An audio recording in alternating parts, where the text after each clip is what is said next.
All right, so now that we talked about how I sort things, you've seen how I sort things. We're gonna go over the wire. A lot of people struggle with wire, so I'm gonna share the knowledge that I have. Hopefully, it can help you. So, pretty much, there's 5 main categories of wire you're gonna be looking for out in the wild that you need to be concerned with. There's a couple other categories of wire out there, but not every yard buys the other kinds of wire. And if you're just digging through dumpsters and picking up trash curbside, there's a couple wires that you're probably never going to find in a dumpster. I'll go over that in a second, but let's go over the 5 main types of wire that you will find while you're dumpster diving and trash picking. We'll start with the lowest priced wire. This is low grade wire. Pretty much when they granulate this stuff, they're going to get 40% weight of copper, and then 60% of the weight of this buck of the wire right here is going to either be insulation or like the little brass ends and stuff, and like wire nuts and whatnot. So this is a number 2 copper, they call it, because a lot of the wire that's in here is going to have like a varnish or something on it. So when they granulate it, they have to throw it into a furnace to be able to burn that varnish off. If they were to, we'll go over that in a second, more in depth here. So like if you were to strip all this stuff, it would go in your number 2 clean copper box, not the number 1. Most of it. There's some in here that's probably a number 1 copper, but most of this stuff is going to be a number 2 copper. There's no limit to how thin this stuff can be. Like you can get some really, really thin stuff in here, like this. And it's still okay. You can have better wires in here as well. Like if you only have 1 piece of Romex and you don't want to waste time or space trying to separate it, just leave it in there and it's totally okay. Now let's go up to our 50% insulated. This is a number 1 copper. So when they granulate this stuff, it comes out as clean copper, and they can take this right from the granulator, and then as long as their granulator's running good, they can sell it right to an end user. They don't have to do any further processing to this stuff. You do need a really small screen to run this stuff though. This is communications wire, or cat wire as they call it. I'll throw in a picture of this, but it's like super tiny little wires that run around inside of a bigger wire insulation. Like I said, it's all number 1 copper. You are allowed to have like these little ends on them, and that does not matter one bit. Now if this end was connected to like a steel box or something, yeah, you would have to unplug it, or cut it off, or do whatever you need to do. Or like if there was a circuit board that this thing was plugged into, yeah, take it out. You don't want that in here, but these little ends that are just like the little plastic pieces, it's okay. This is mostly like Ethernet cables.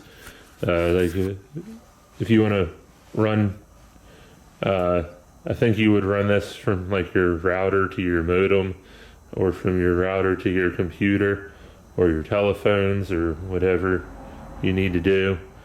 Um, you're gonna find this wire more at like industrial places that have a lot of industrial computers. You're not gonna find a whole lot of it at in somebody's trash unless they're a computer nerd. So we'll move these out of the way here. Now, I only have one piece of Romex to show you, but you can see what it is. There's like usually 3, sometimes 4 wires, I think, in this. Usually one of them is not insulated, which would be this one. That would be your ground, and then these are your 2 hots.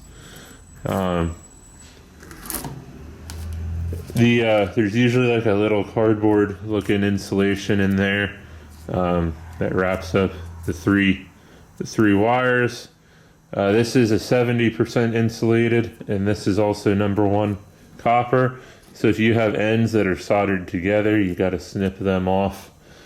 And then, like I said, this can go in either your low grade if you don't have a lot of it, like me, or you can strip this down.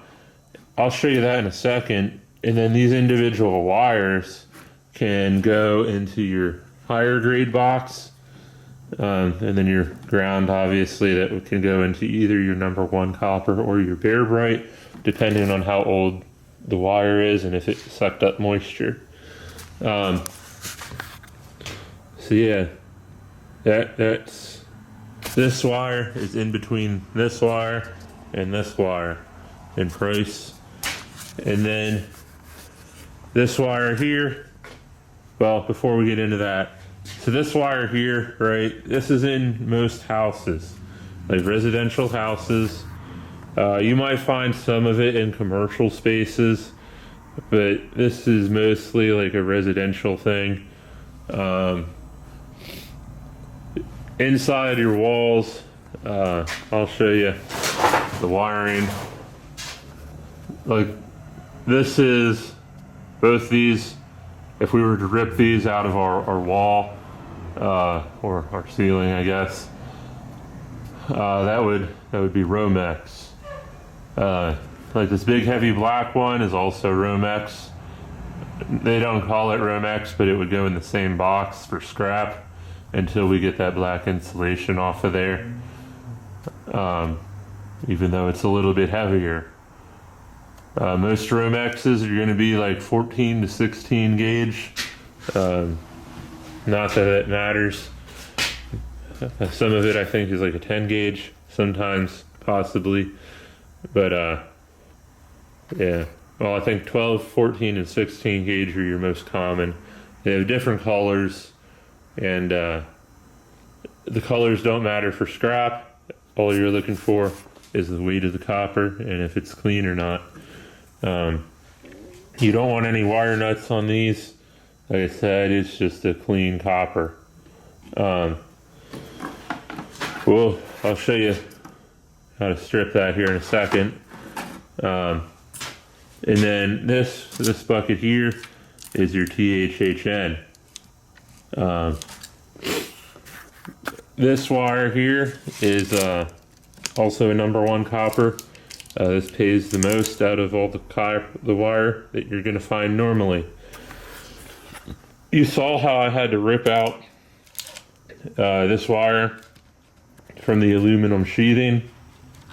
It's usually how you're going to find it out in the wild. There are some bigger THHN wires out there. I don't know really what people would use it for. All I do know is that it's there. I've seen some really big THHN when I was working at the scrapyard. I'll zoom you in here so you can see this. Some of these are usually wrapped together. They don't have to be, though. This is just how I found them. So you can see it's a lot more copper in there than insulation.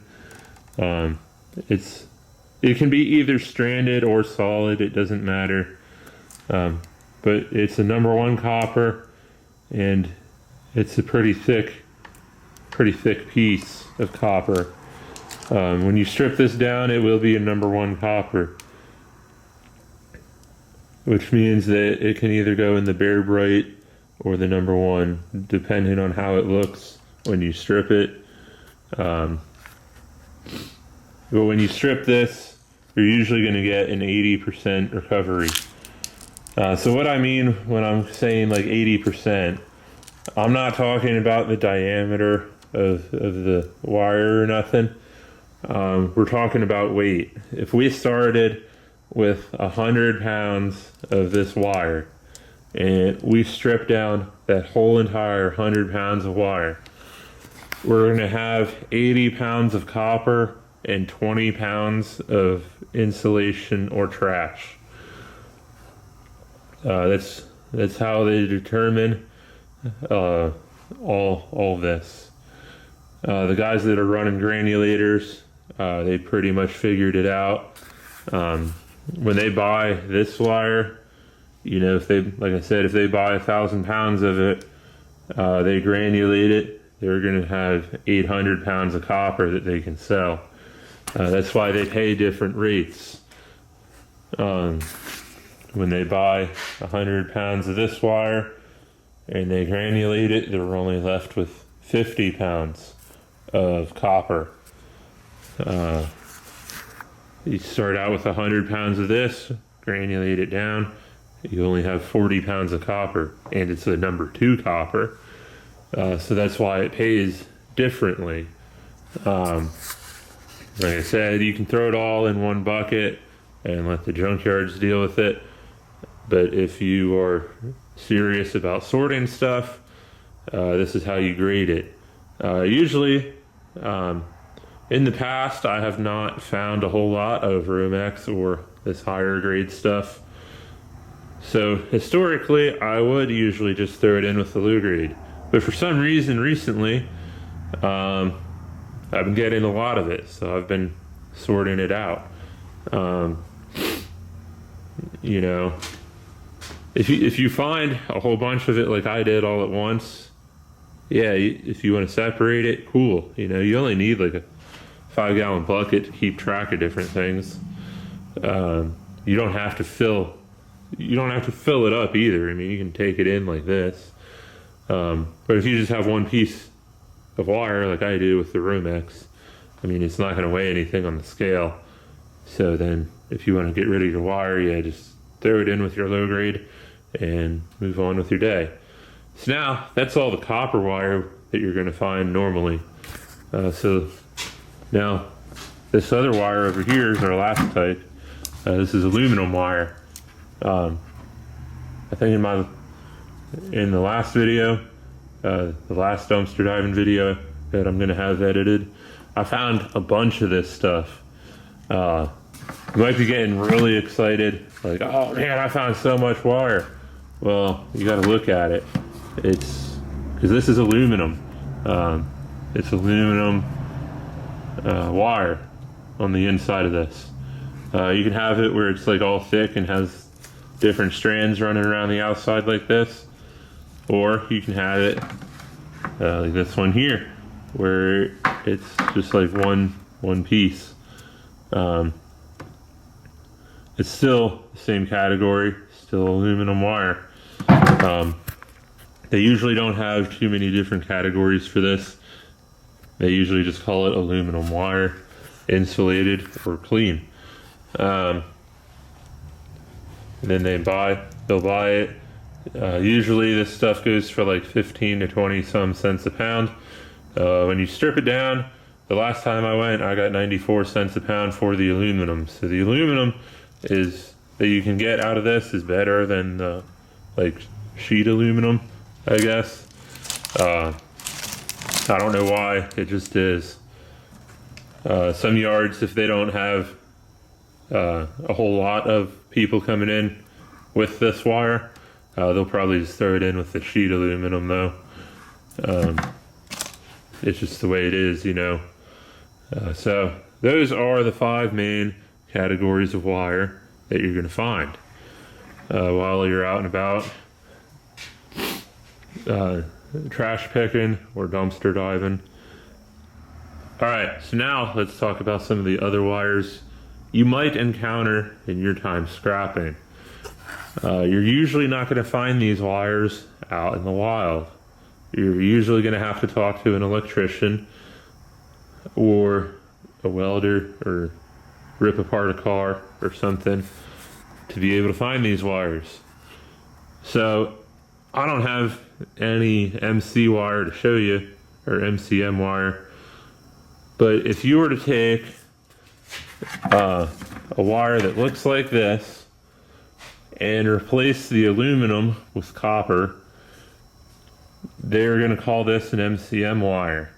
It's going to be a 90% insulated, and it usually pays better than this wire. Like I said, most of the time you're going to have to talk to an electrician or pick up from an electrician to be able to find that wire, unless you're out stealing it, because I don't have any of this stuff. I don't have any MCM wire in my house at all that I could find. You have aluminum wire usually running from the transformer to your breaker box. That's why I find so much aluminum wire usually, because you can get cut-offs of that. You know, contractors don't really want to take it to the scrapyard. That's how I find it.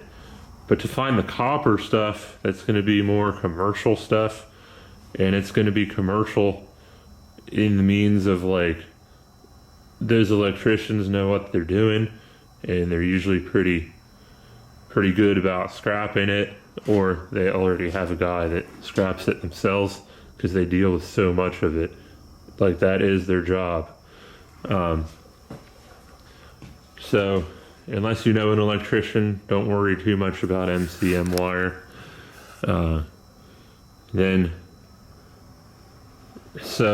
That's your other number 1 copper.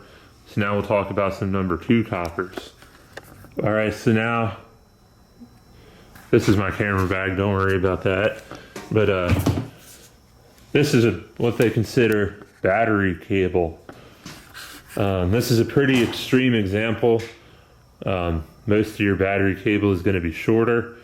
It might run from your battery to your engine block, or your battery to your fuse box inside your vehicle. Most heavy-duty trucks are going to have more of it than light passenger cars. The reason why I have this wire here, this is not scrap. This is going to be going from my truck battery back to my back bumper to run a winch, or more easily jump start things, I guess.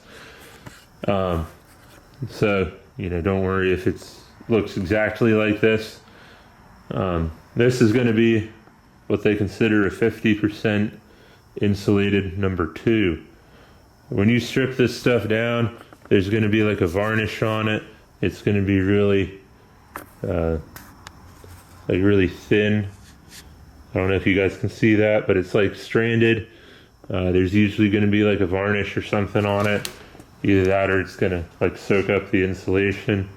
It usually looks pink when you strip this stuff.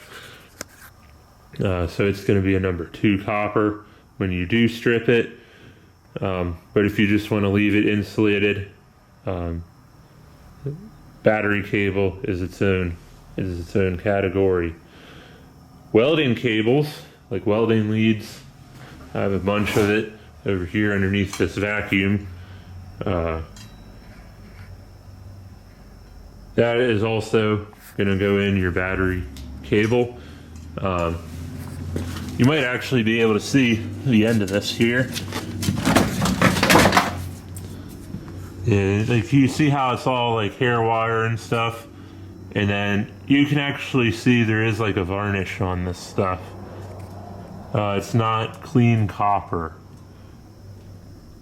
It's really hard to tell with the naked eye sometimes the varnish looks like copper. Like the varnish is a copper color, but it's all the same. It goes in your number 2. So yeah, that's that category. And then I don't feel like showing you this because it's dark and cold, but if you were to rip the wire harnesses off your vehicle, like rip all the wire out of your vehicle, that's going to go in what they consider a harness wire. But most yards, unless they have like a pair of SAS forks and they rip cars apart themselves, they're probably not going to have that wire category to buy them. Usually they're just going to throw it in with the low grade. The price difference is not that great, so don't get butthurt if you don't get harness wire prices for your harness wire.